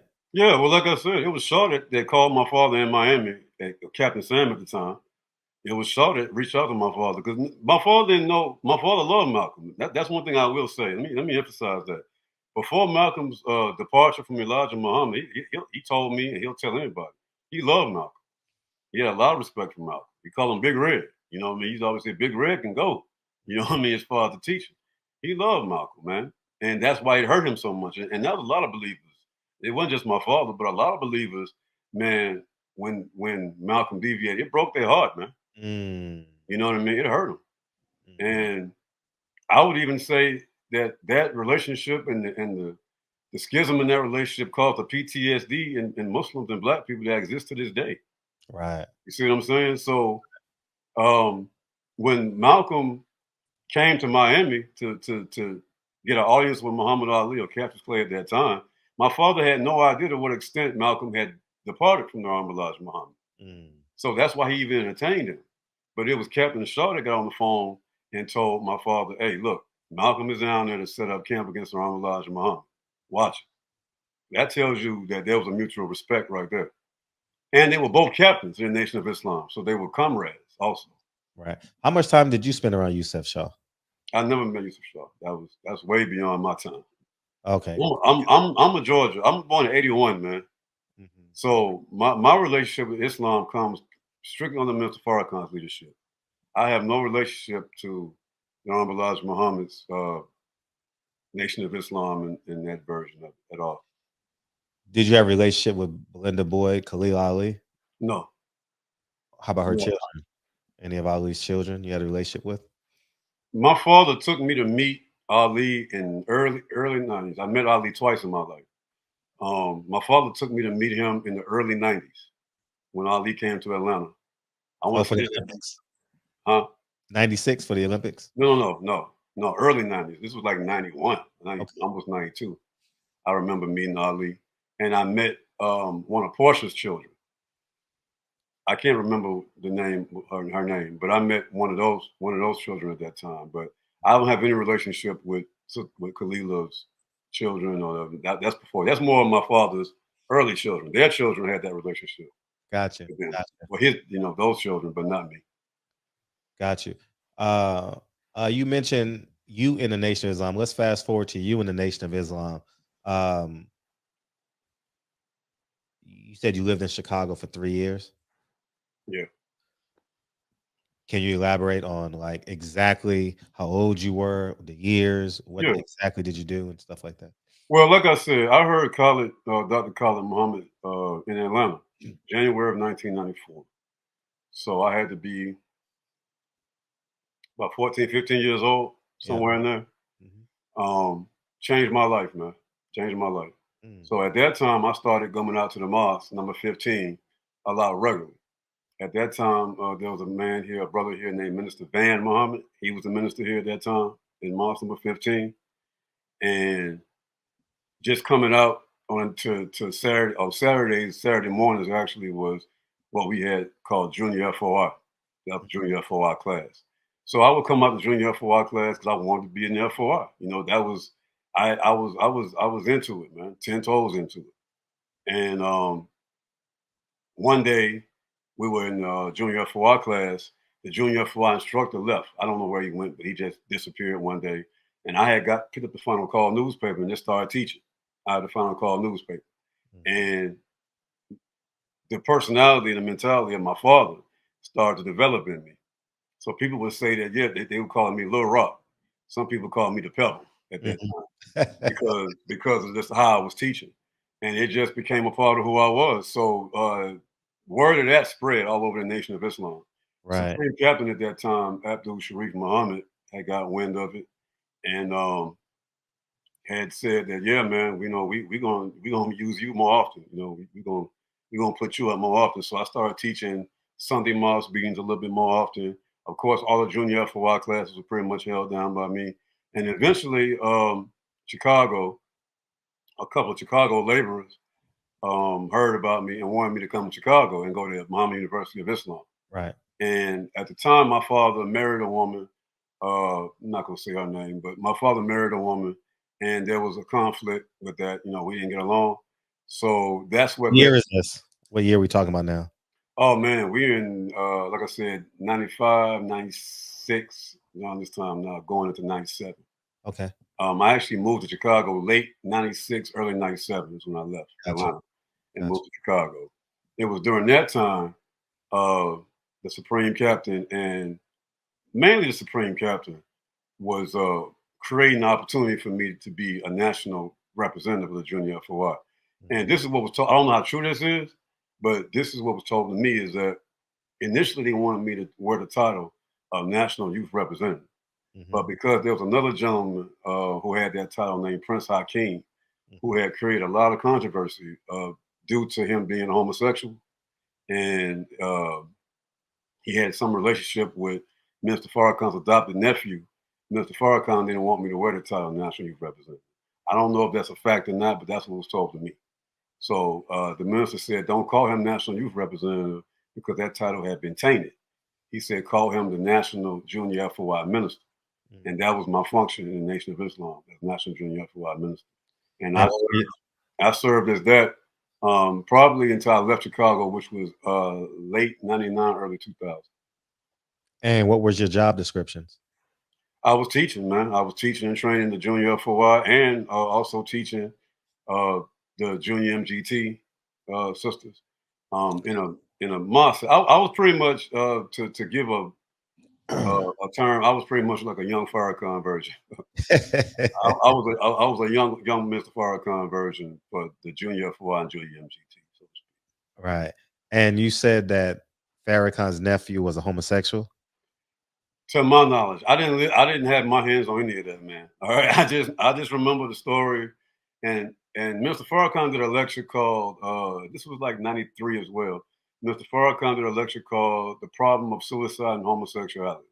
It was in that lecture he talks about it extensively. So if people want to know more about that, they can go get that lecture. Right. But yeah, there was a guy named Prince Hakeem. Prince Hakeem was the national youth representative of the Nation of Islam, and he was a homosexual. And he had led a group of Muslims, young Muslims, called the Task Force. I think they were like 18 to 25 at that time. And it wasn't nothing but like a little homosexual cult that was going on with that. And as a result, Mr. Farrakhan's adopted nephew committed suicide because there was a big threat from Hakeem that he was going to expose him. And yeah, it was ugly, man. That was a bad time. But I wasn't really around with that. I didn't really have too much involvement. Do you know his children? Farrakhan's children? I know of them. I don't know any of them personally. But I know of them. I've met them in passing. I've had one interaction with one of his children that will never leave. His son Joshua. That's probably the only interaction I've ever really had. And that was I met him in the Salon restaurant one Savior's Day. I want to say this was Savior's Day 1995. I walked up to him and met him. I walked up to him and introduced myself to him. And said, Assalamu alaikum, brother Joshua. I'm brother Ali. I'm Mr. Rockman's son. Right. And he looked at me a little sideways. And he was like, who? I was like, Mr. Rockman's son. And he said, what's your name? I told him Ali. I told him how old I was. And he said, oh, you one of those children from one of them other women. and that never left me. That never left me. But yeah, that's what that was. But no, I don't have a personal relationship with any of them, and I can only say, even with Mr. Farrakhan, I've met him and talked with him and sat with him on a few occasions, but I don't know if he would really know me unless he saw me. He Right. probably would know me by name. I don't know. Right. However, you and Farrakhan are actually related, right? Because of the relationship with your now the woman that I know of is from your father's first marriage. Yes, yes. So Sister Zarifa, who was formerly known as Mildred. Yeah. Mildred. Now, can you elaborate on like the connection between Farrakhan and your father and segue into Farrakhan being attracted to your stepsister? My half sister. Half sister. Thank you, Half half sister. sister. What Half was sister. technically to be. Uh-huh. Well, like I said, me being the bastard child, I was left, and I embraced that term, by the way. You know what I mean? I by no means feel any way about that. I embrace that term because it's my reality, you know. But me being the bastard child, there were parameters that I wasn't privy to, that I wasn't exposed to. So a lot of people who knew me in the Nation of Islam didn't know I was Mr. Rahman's son because I didn't necessarily publicize that. You know what I mean? I just wanted to serve. I just wanted to be a Muslim, a FOI at the time. Right. But so when my sister came up with their son, I didn't know initially that was Mr. Farrakhan's son, and my father never told me that. That was something that I found out during my own walk in the Nation of Islam. But yeah, Mr. Farrakhan was I'm going to respect the relationship and call it what it was established as that she was one of his wives. And when I asked my father about it, he never initially as a kid he never told me what that was. Matter of fact, he told me that my sister's husband was a pilot. He never told me personally that was Mr. Farrakhan's family. So how did it come out in the wash? To me personally, Yes. I was in Chicago. I lived in Chicago at the time. This was 1997, I want to say. Again, 97, 98. Mr. Farrakhan held a Islamic convention in Chicago. The family I was living with at the time was really deep in the arts and culture. So she put on a play that Mr. Farrakhan attended, and I was in the play. And I'll never forget, I was on stage actually waiting my cue or whatever to go on, and Mr. Farrakhan walked into the MUI gymnasium and took a seat. My sister was seated on the other end of the gymnasium, and I'll never forget Mr. Farrakhan walked in and waved at my sister. And if the way he waved at her, something in my head, I believe it was Allah. You know, what I mean, this as far as I'm concerned, told me in my head, your sister is one of Mr. Farrakhan's women. And it was just like that. It was just something that clicked in my head after I saw that interaction. And there was a brother I was living with, may Allah be pleased with him. His name was Jackie. Jackie was a soldier, FOI in Chicago. And I went to Jackie because he was one of the brothers who was in charge of the boarding house that I was living in at the time. And I asked Jackie, I said, Jackie, I got a feeling that Mr. Farrakhan is with my sister. And he confirmed it to me, Brother Jackie. Jackie was pretty much a deep, security presence in Chicago. He was really in the mix of everything going on in Chicago at the time. Right. That's how I became aware of the situation, me personally, as far as my story is concerned. Did you ever? And what's your sister's name? She was Karen. May Karen. Allah be pleased with her. She's no longer here either. Yeah, she's no longer here. Did you ever have any conversations with your sister Karen?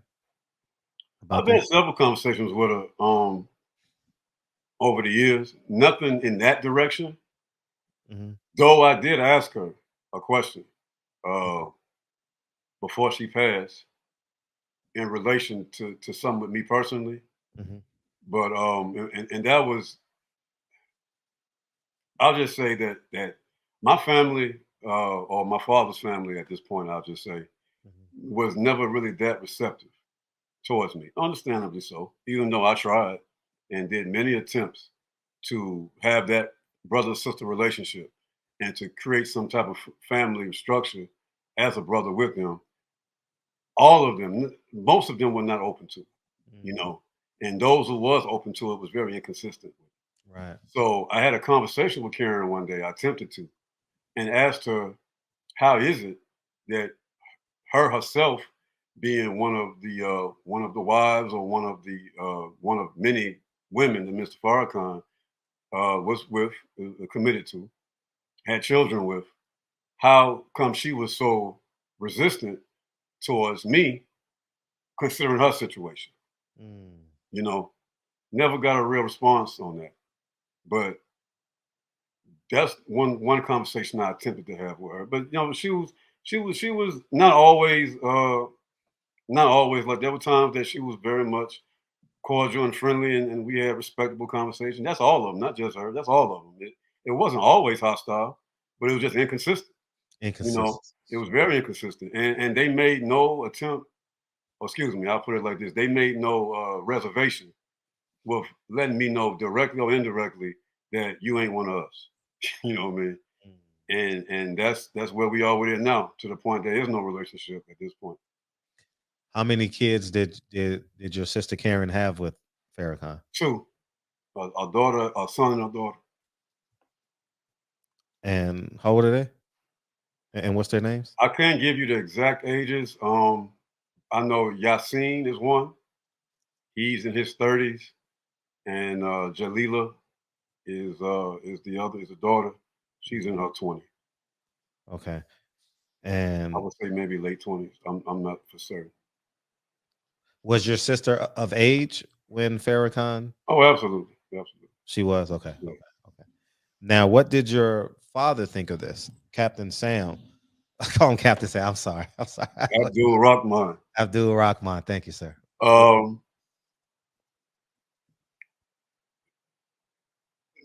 I'll say late in life. All right, and we're talking about within the last couple of years of my father's life. Right. I recall my father. He never. My father. Let's put it like this. My father had even when Mr. Farrakhan wasn't leading the Nation of Islam. When Mr. Farrakhan had his dark periods, all of them had it. Right. When the Nation of Islam fell in 1975, all of Elijah Muhammad's ministers went to the left. They went back. What does that mean to the left? What does that mean? Drugs, drink. I said Malcolm alleged that some of Elijah's women were underage secretaries, and can you expound on that? Yeah, well, I guess they were, because they were there. I seen them. I seen them myself. It's all true. It's all true. Good evening, messenger.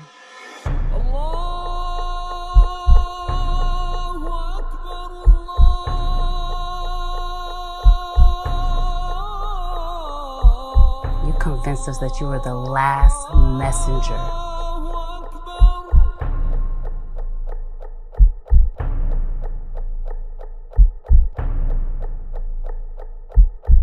How many other bastard children do you have? Drugs, drinking, women, clubbing, you name it. They went back to the world, so to speak. That the Christians call it the world. You know, my father called it the fast lane. All of them, including Mr. Farrakhan, went to the left. They went to the world. So my father, even in that state, never had any disrespect for Mr. Farrakhan. Pretty much all the ministers that Elijah Muhammad had hated Mr. Farrakhan. They didn't care for him at all, and they didn't want to help him rebuild the work. My father was one of the only few that actually respected Mr. Farrakhan and didn't have a problem with him rebuilding that work. My father actually defended. I'm going somewhere with this. But my father actually defended Mr. Farrakhan, even when he wasn't serving Mr. Farrakhan. My father defended Mr. Farrakhan against all of his enemies when they were calling Mr. Farrakhan a hypocrite for trying to rebuild his nation, Elijah Muhammad's work. So with that said, my father always had the ultimate respect and love, admiration, and I would say even served Mr. Farrakhan faithfully to the day he died. But so I said that to say this, that one private conversation I had with him, he conveyed to me that he didn't have a problem with it, but he didn't understand it. He didn't understand it. And he left it at that, brother. That's where he left it with me. He Say it said again. he said he didn't have a problem with it, but he didn't understand it. And I think a lot of that was because because my sister Karen was so hostile with my father in his domestic life. She never was receptive to my father's domestic life when it came to my mother, obviously.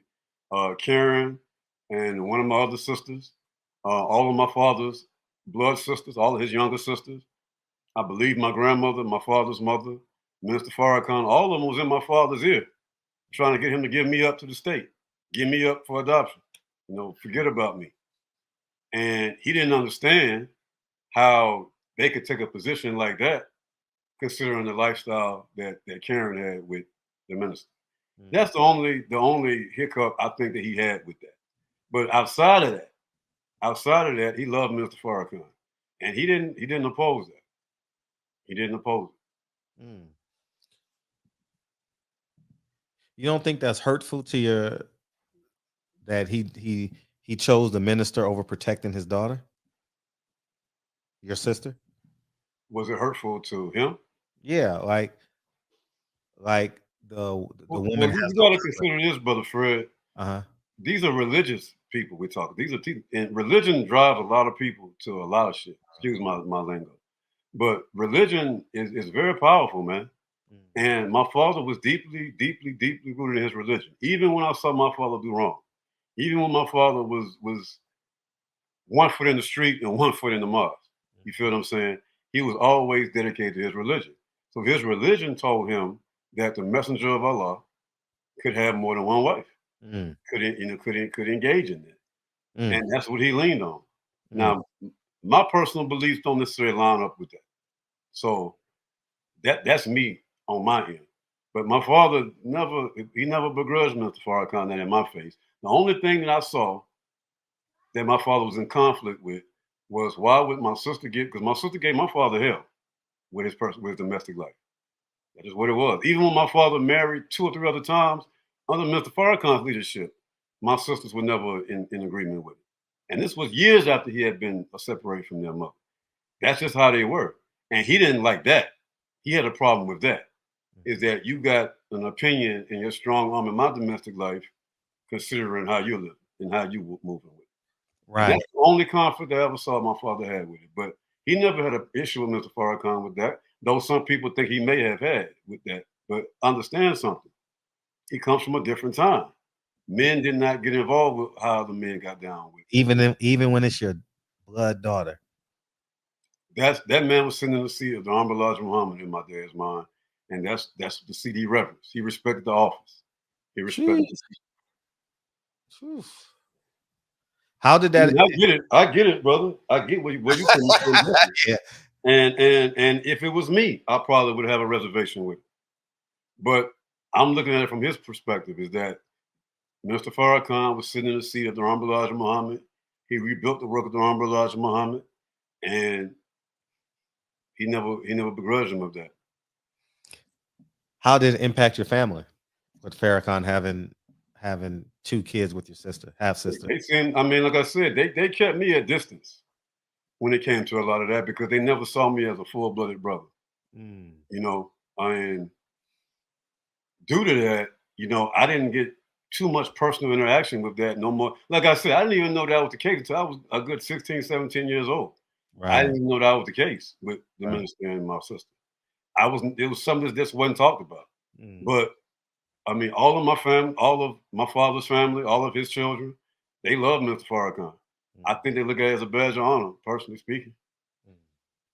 And to me, it was a conflict. I didn't understand it because I didn't understand how can you embrace that and see no issue with that lifestyle, but yet hate my mother so much and have so much animosity against my father. Because the reality of it is, they never forgave my father for what he did, how he got down with my mother. And as a result, a lot of that came down on me. So that's that. You know, they respect the minister to this day. They consider him family. They call him brother-in-law, and that is what it is. So, Have you ever been in the room with everyone, albeit Farrakhan, the kids, the mom, at some point during Karen's life? yeah, With Farrakhan in the room? yeah, maybe once or twice. Yeah. Can you elaborate on that? Um, it was different. And You where know, was it? Where was it? So I can have I some. want to say it was here in Atlanta. Uh-huh. I want to say in Atlanta maybe a couple times, and maybe in Chicago once, if I can recall, if I'm recalling correctly. But the thing is, though, he doesn't interact with them the same energy he does his known children or his original family or however you want to refer to it, the first family. It's always it's a cloud of secrecy around it, and it's not really until recently. Um, it wasn't really until recently he's even open up about it. He's been open about it. Like I want to say within the last few years, he's open about it. At my father's memorial service a couple of years ago, he came down and he addressed, Karen as his wife and the children. He did acknowledge it there. At the funeral? No, the memorial. It wasn't a funeral. It was the memorial. It was a funeral that happened in April, but he came back to Atlanta, I want to say in August of that same year, and had a big memorial for my father at the mosque. And he mentioned it there. I mean, they don't. It's one of them things. It's not something they hide, but it's not something they publicize either. Oh my It's God. it's, it's bizarre, you know what I mean? But it is what it is. So did, was he a father to the kids? I can't answer that. That's not something for me to answer because I haven't been in proximity to that. But I mean, I've seen they love their father. From what I see of them, the little bit I've been Damn. exposed to, they love him. You know, they acknowledge him. Yeah, I mean, but it's just not open. Wow. Isn't that ironic? Ali to your dad to Farrakhan. You know what I mean? When you look at it from 50,000 feet, it just looks like uh, a religion was used to exploit women on some level. But these women were willing participants. You would But think. that's the whole point. You use the religion Yeah, and the titles, you know what I mean, to exploit them, you know? yeah. Wow. How many children do you know of that Farrakhan have outside of the 9? He had 9 with Khadijah, right? Non with Khadijah, I can't speak factually on the other wives. I've met two of them 2? personally. Outside of your sister? Yes, Holy shit. yeah. I've met two personally.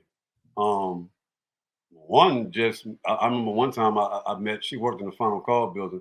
I don't think she's currently his wife anymore. But yeah, she just introduced herself to me one day. I guess she knew who I was. I don't know. It was strange. But Wow. yeah, I've met two. And how many kids did he have with her? Two. So he had 2 with your sister, 2 with this. Can you disclose their names? I don't want to. Oh, I okay. really don't. and how many children did he have with the third one? One that I know of. Damn. Actually, yeah, her and I her and I actually talked on a couple of occasions. And the time I talked to her, I didn't even know that she was his wife. Wow. I found that out much later. But How long ago was this? what's that? Did I How find long out? no, that you spoke to the other wives? Oh, that was this was well over 20 some years ago. I was in Chicago at the time. Okay. Yeah. And what are they doing now, do you know of? Well, like I said, is no longer his wife. From what he said, and I'm only saying this because honestly, he said it publicly. Mhm. But she wasn't faithful to him. And the other one, I don't know the status of that. I haven't seen her at all. But yeah, that's the nature of that. So how did he take care of them? I wasn't. I'm not Did privy. they live in Elijah Muhammad's mansion or No, Farrakhan? no, my sister didn't. No. So where does your sister live? And My sister had her own home. My sister did her own thing for pretty much all her life. She was a businesswoman. in Chicago? Phoenix. She lived in Phoenix. Okay. Yeah, she was in Phoenix. I want to say uh, early '90s. Mm. Yeah, she was pretty much out there. Her whole she raised her children out there. Right. How old was your sister and how old was Farrakhan at the time? Man, that's hard for me to say. Are they 30 years apart, 40 years apart? I would say around. I would say my sister was probably in her mid 30s when they got together. They got together in the early '90s. I remember that. I couldn't say exactly what year, but I want to say that around the time the first son was born in the early '90s, and Mr. Farrakhan, had to be in his 50s and 60s at that time. Yeah, he's 89 today. So it So had to be looking at late 50s, maybe early 60s. God, man, that I ain't gonna lie to you, that sounds disgusting. You know what I mean? Like a 60-year-old. That sounds with a wife and kids and Yeah. so when you look at all of this, how is Farrakhan gonna build a nation when his family doesn't live in the same home? Well, like I said, man, Mr. Farrakhan made an attempt to establish the work of the Honorable Elijah Muhammad. And the criticism can come in that direction because there's very little of that established. You know, the restaurants, the businesses, the whole entrepreneurial element of Nation of Islam right now is non-existent. I think that is due to a lot of the people that serve the Nation of Islam now, the mindset of the Nation of Islam now. I don't think it has anything to do with his personal life because nobody really knows that. Like that's only been talked about openly, and it's not even really that open. But it's relatively open within the last few years, Well, it's gonna like come very out now. recently. It's gonna come out now. Oh yeah. Yeah, But, it definitely is, man. but I'm not saying anything and haven't told you anything that hasn't really already been disclosed publicly to some extent. No, not many people know of this with Farrakhan. Oh, okay. You know, I had to do hundreds of interviews to get this information. As it pertains to because when we got on the phone, I was like, "Oh, Captain Sam Farrakhan had a baby with Captain Sam's daughter." I think that's one of the first things I said to you. You Yeah. know what I mean? Because it took a lot of interviews and a lot of man hours to get these stories, but and to get you as a primary source is amazing. It's do you think the Nation of Islam is a religious group now? Sex? No, no. The Nation of Islam is a culture, and So it's a cult. you mean it, technically speaking. Mm, Technically speaking, mm. I'll co-sign that.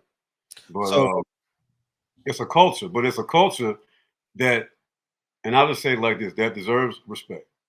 It's a culture that did correct the behavior and put us on a different course, which is why we have men like Malcolm X and sure. Muhammad Ali. And that's the reverence I have for Elijah Muhammad and the respect I have for Elijah Muhammad. Though I understand the criticism that he gets, I can understand a lot of the people who have a disdain and a distaste for his lifestyle, and that's okay. I understand that. But he did a great work, and he created a method and put us on the path Right. to Islam. And Right. to me, I have to say, I'm thankful for that. Mm, I'm thankful for that much. mm. But it does create a conflict. Domestic life does create a conflict. Mm. Yeah, it definitely does. Farrakhan is man, he's doing the same thing Elijah Muhammad did. Now he's 89. Some may say he's on borrowed time. Now the same thing's gonna happen with the Nation of Islam. Everything's gonna go into probate. They're gonna faction off, and I mean, not that I care. I'll be honest, not that not that I truly care, but it's just gonna become cyclical because the leadership can't keep their dick in their pants, basically. And I know I may come off as a little bit harsh or disrespectful, but No, I mean I understand where you're coming from. You know, it's just when you lead black men and you're supposed to lead them to salvation, and then when they lift the veil, you're having sex with somebody's daughter. You're to get back at Malcolm. You're having sex with the woman he used to like, and uh, and it becomes cyclical. Uh, uh, Malcolm X was murdered. Khalid Muhammad and Bess attempted to kill uh, Khalid Muhammad and University of Riverside. Um, it's completely cyclical, and see, I live in a major city, so I see these 50 and 60-year-old men um, walking down the street with bean pies and selling the final call, and they're obligated to send a percentage to Chicago. And when you see a man that's just out here living like he's Hugh Hefner, but telling you to pray to Allah, it's you know it's it's not cool to me. you know um I don't like it at all. Don't like it. I mean, from your What? position, I said Malcolm alleged that some of Elijah's women were underage secretaries, and can you expound on that? Yeah, well, I guess they were because they were there. I seen them. I seen them myself. It's all true. It's all true. Good evening, messenger.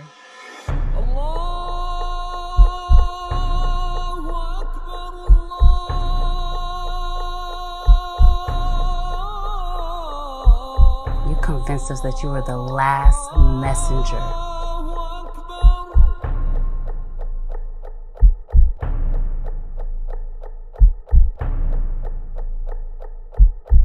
How many other bastard children do you have? from your position, I can see that. Yeah, because I'm not in it. I'm not in it at all. I have no From your affiliation. position, I can see that.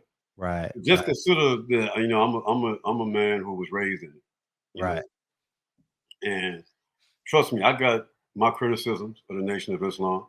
I got my criticisms of the leadership of Mr. Farrakhan and all of that just based on my personal experience.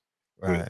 But when it comes to domestic life stuff and the wives and all of that, I don't see it exactly the way you see it, Mhm. but I do understand where you're coming from and why you would say that. Mm. And the one thing I will agree with you on, though, that those under Mr. Farrakhan have completely manipulated that situation as far as the domestic situation, their own domestic lives. I mean, and what frustrates me personally about it probably wouldn't be your perspective, but my father wasn't allowed to exercise his domestic life. You see what I'm saying? And that rubs me the wrong way personally because if he was, I think he would have been in a different position in life. I just Say that again. Your father what? my father was not allowed to exercise his domestic life in peace the way they're doing now. There are people under Mr. Farrakhan's leadership right now who attempted to have more than one wife. That's created total chaos in other people's lives because of that. Um, Who are they? ministers- Who are they? Let's get back to that as far as naming names, but ministers. Yeah, I want to be careful with that. I want to be careful with naming them. Not saying I won't, but today I want to be careful with that. Okay, But gotcha. his some of his major representatives, put it like that. Mhm. Some of his major, and people know who they are. The Who, Wesley believers- Muhammad? I can't speak on Wesley. Wesley is a new jack compared in Oh, my development. gotcha. Wesley and RZA, they kind of popped out of nowhere. I come from the era of Dr. Khalid, Right. Sister Ava Muhammad. May Allah be pleased with her. Sure. Dr. Aline, people of that nature. You know, um, but like I said, he has local ministers. Local ministers that attempted to live that life, and some were allowed to do it, others weren't allowed to do it. But Mr. Rockman in the '80s had my mother and a baby, and was strong armed and hamstringed from that, from having that. Regardless of what would have happened with that, he should have been allowed to establish his own domestic affairs. But because his wife, had her issues with this situation, And because she went to Mr. Farrakhan, really told Mr. Farrakhan that Mr. Rahman shouldn't be allowed to do no teaching under you while he got this woman and this baby over here, you Right. know, they hamstrung him. And Right. that's what upsets me Mm. about that. Because you put your hands all over his domestic life when it came to that, but you wouldn't allow him to make any money the way he should have been able to make money. You wouldn't allow him to establish and teach Islam and get resources the way he should have been allowed to get resources and teach Islam. So, you know, it's a lot of hypocrisy when it Right. comes. A lot of Right. hypocrisy. And when I go through the roster of the Nation of Islam members that I've reached out to, they all have humble living conditions today. You know, most notable John Ali. When I went to Chicago to visit John Ali, you know, I spent the day with him. You know, and I mean, horrendous living conditions. You know what I mean? Like one room, you know, a bed comes out of the wall. It's and he even told me I have it. I need to release this video. I need to release these interviews that I have all these interviews at some point. But he told me, he says, Malcolm wasn't gonna make it, you know, and we were at dinner, early dinner, late lunch, you know. He basically admitted that the Nation of Islam murdered Malcolm X, you know, and he has, like your father, no remorse. When I say none, I mean none, zero, nada, zilch. Why do everybody got a big deal about Malcolm? He was just a man, you know. Yeah. So it's But like I said, consider the time. And I'm not justifying that.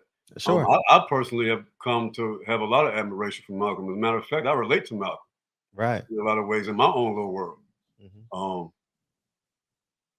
But consider the time that Malcolm was a very extremely loved figure in the Nation of Islam during that time. And his deviation was unlike anything they had ever seen before. Like nobody at that, like to deviate and oppose Elijah Muhammad at that time was unheard of to the Right, extent that he did. right, And that ruined a lot of Muslims' view of him. And I'll even go so far as say it broke their heart. Like my father told me it broke his heart. It hurt him to hear Malcolm X say the things he said about Elijah Muhammad. So, and that's where a lot of that anger and hatred is being fueled from. mm, Whether it's right or wrong, we debate it. But mm, man. How would you capsulate the Nation of Islam now, knowing that you're Orthodox Muslim today? yes, How would you now that you're at now you can look back at this whole thing and you have the history? How would you capsulate it? uh, the minister made a great attempt, man. You know, he made a great attempt.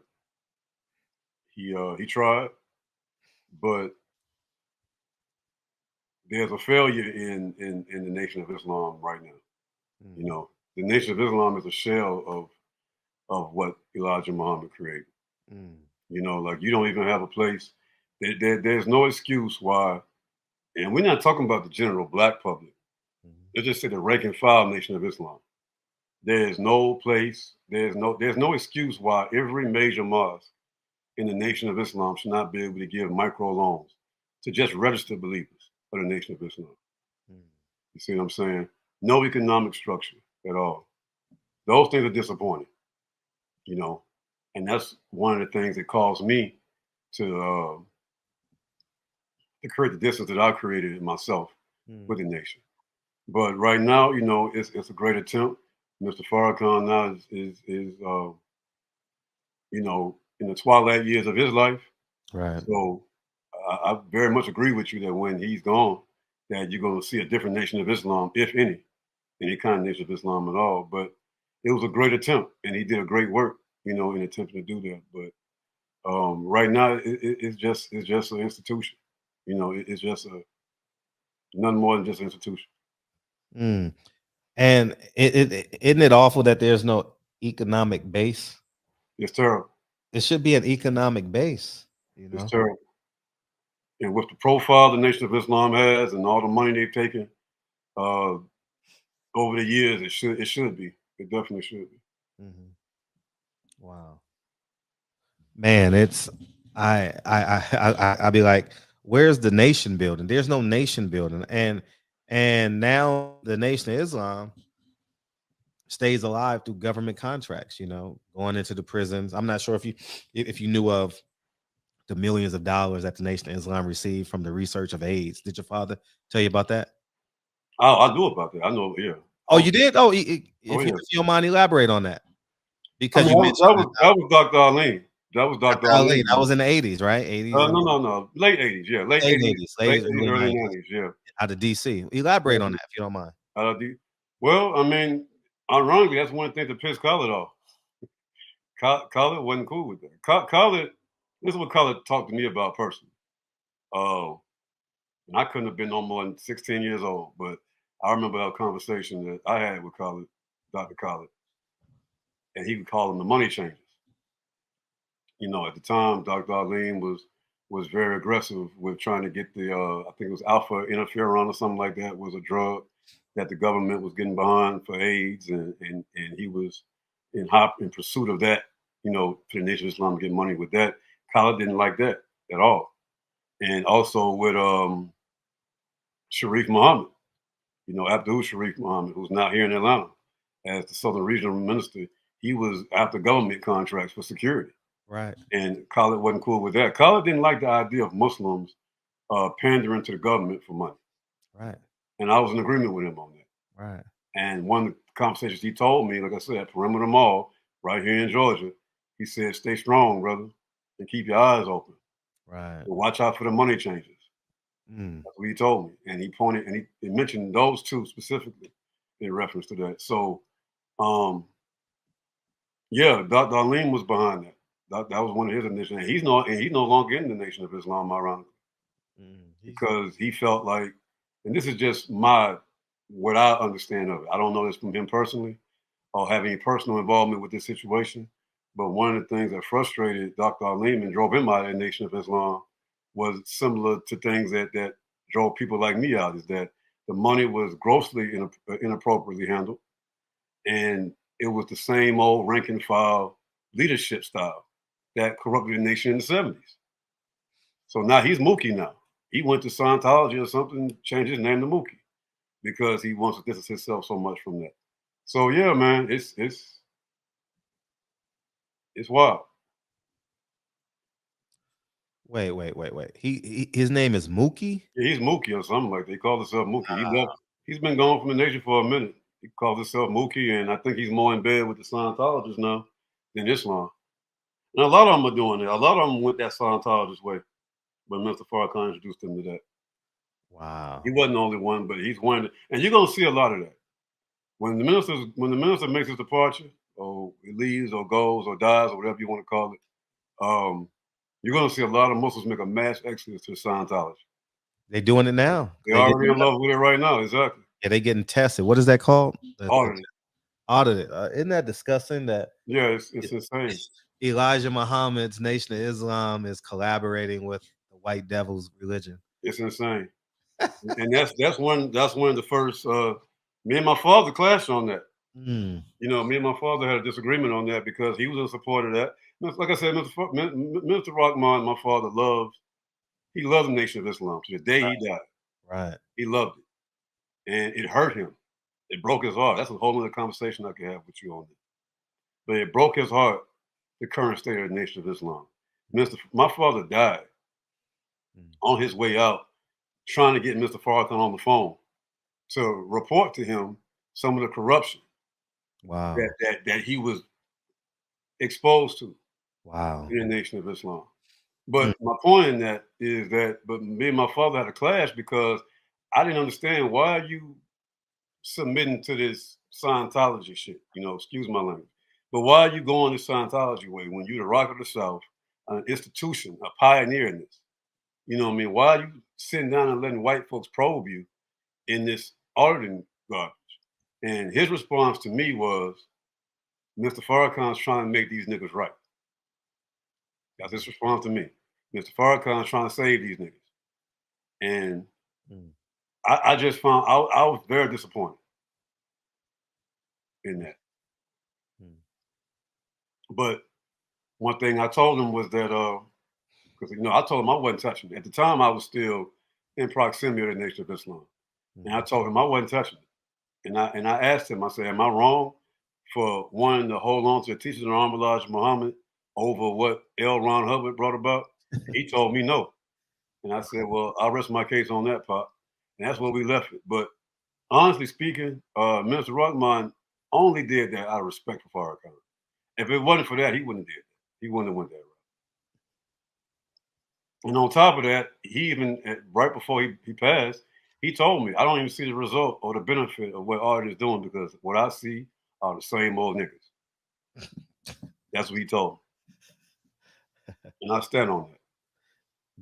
Do you think Farrakhan is just a man? I mean, yeah, of course he's a man. Yeah, he's just a man. I understand that, but do you think he was sent by Elijah Muhammad, or he's just a benefactor of Elijah Muhammad? I definitely believe the Honorable Elijah Muhammad set him up for some type of leadership.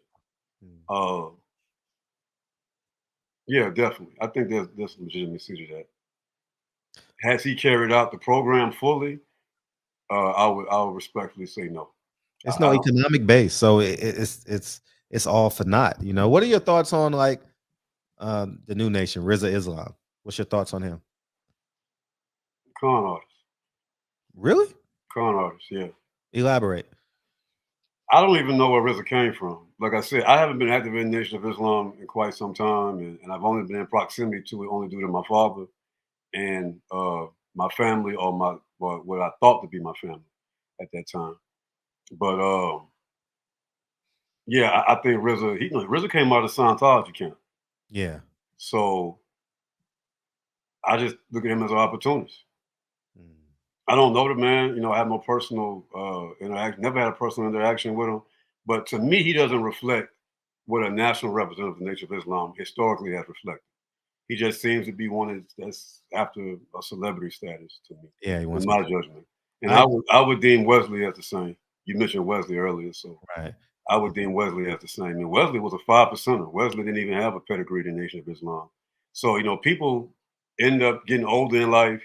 They look for opportunities in life, and boom, there's a Nation of Islam. Exactly.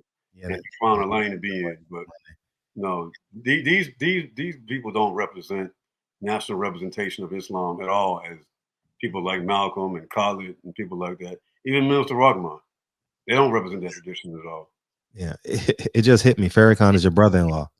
I don't know about that. He is, because if he had children with your sister and he calls her his wife, that's your brother. I wouldn't embrace that. I mean, I see the technicality, but no, I'm just saying I wouldn't embrace that, and I'm sure he wouldn't either. So, but technically speaking, that's your brother-in-law, and that makes for a good title. Yeah, man. Yeah, Rizza Islam. I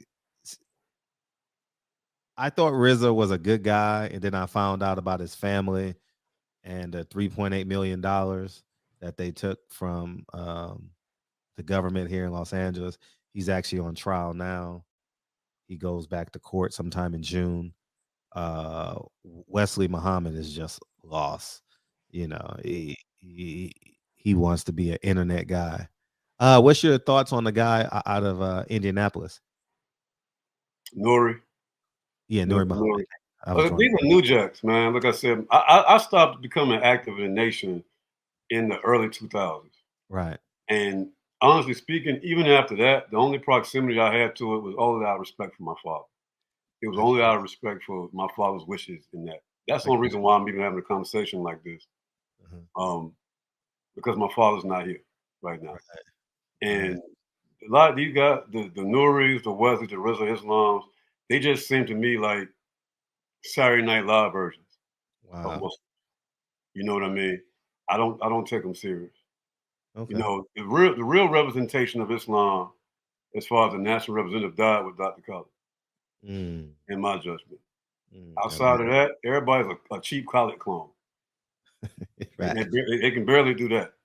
Or Malcolm. Or Malcolm, But that's a tradition. You see what I'm saying? Right. It's Malcolm, Mr. Farrakhan, and Dr. Khaled. Right. And say what you want, but that was a strong representation of the Nation of Islam that came out of that, which doesn't exist today. These guys are more interested, like you said, in celebrity. They're interested in money. Yeah, they just have microphones. And microphone fiends. They just have microphones, man. I don't see no ownership. I don't see no Nation of Islam saying we got this community center, we have this hospital, we have this bank. It's they have no economic base as no stability. And now in 2023, it's not even in your best interest to sell bean pies or the final call. Oh no. It's not even in your best interest. Here in Atlanta, the Water Boys on the corner got more clout than the FOI. Yeah, the Water Boys in Atlanta. Yeah, exactly right. right. The corner's on lockdown here now. Nah, you're right. It's dying on the vine, man. Unfortunately or fortunately, however you want to look at it, it's dying on the vine. Right. What as we close this interview, what would you want to say to your brother-in-law, Farrakhan, former leader? I respect Mr. Farrakhan, man. Sure. I really do. I got a lot of respect for him. In many respects, a lot of love. Right. For him. Right. Because of what he represents to my father. Right. Yeah, my father loved him. I bet. And respected him. So that alone, it took me some time to even want to have these kind of conversations. Because of that. But I have to say that it took a lot for me to get to the point to accept my individuality and my manhood and the path that I have to walk now. Because had he had his way, I'd have probably been given to the United States government in a foster home somewhere. I get it. And I can't make light of that. You know. My father they were brothers. They were comrades in this work. I bet. So for him and my sisters and, like I said, a lot of my father's family to have tried to push for my father to abandon me, I have to say that there's a level of hurt that took me time to get over with that. And that's really it, man. But we relate. Me and Mr. Farrakhan relate on many respects because he had to deal with this troubled circumstances of his birth. Right. You feel what I'm saying? Right, with the white man. Yeah. And that's just what it is, man. But I'm here now, man. And I thank Allah for my father not listening to that. Absolutely, because you wouldn't be here. Because my father told them all straight up, I'm not giving up my children. Right. And I'm thankful for that. And that's one thing I will forever honor my father for. Do you think it was manipulation or love, Farrakhan, with your sister? I can't speak on that because I wasn't in proximity to that at all. Sure. I can't speak on that. What would you want your father's memory to be? My father was the pioneer of Islam in the South. Right. The pioneer of Islam in the South. Right. My father was a business giant in the South. And overall, my father was a hell of a father, man. A responsible father. He struggled with us. It wasn't a cakewalk. And that needs to be celebrated. Right. That in spite of his advanced age, in spite of his lack of resources, in spite of the opposition from his wife and children and Farrakhan, he didn't listen to that. Right. He raised his children. Right. And he did what he had to do as a man. And that's his legacy. And though some within his family will look at it as a shameful thing that he engaged with my mother, I look at it as a triumph because out of all the crap that came with that, he still stood 10 toes down as a man, raised his children, and at the same time helped Mr. Farrakhan the best he could. Right. With little to no help from those around Mr. Farrakhan. So, yeah, my father was a pioneer and a legend, and I'm thankful for that. And I intend to tell his story with a lot more clarity than it's being told with right now. There's a lot about my father's life that has yet to be told, though everybody seems to be telling his story. I bet. I bet. I thank you for coming through. We're gonna do a part 2 soon. I totally thank you for coming and thank you for it. Thank you for the audience, man. Thank you for the invite, and I'm glad to do this. No, for sure, man. How can people get a hold of you? You can find me on Instagram. Ali Make Films. That's my name. I'm a filmmaker by hobby. Ali, Ali, the word make, MAKE, and the word films, FILMZ. You can sit all your hate mail and whatever the love, whatever y'all Yeah, it's gonna come. It's gonna come over the next all right. couple of years as it matriculates through, for sure, man. Yeah, but I'm on Instagram with that, and yeah, that's about it. Man, well, thank you, man. I totally appreciate you coming through, man. And part 2 coming soon, y'all. Part 2 coming soon. All right. What? I said Malcolm alleged that some of Elijah's women were underage secretaries, and can you expound on that? Yeah, well, I guess they were, because they were there. I seen them. I seen them myself. It's all true. It's all true. Good evening, messenger.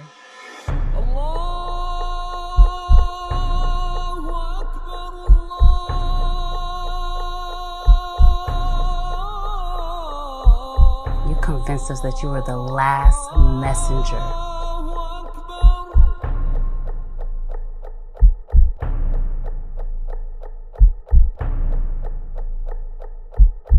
How many other bastard children do you have?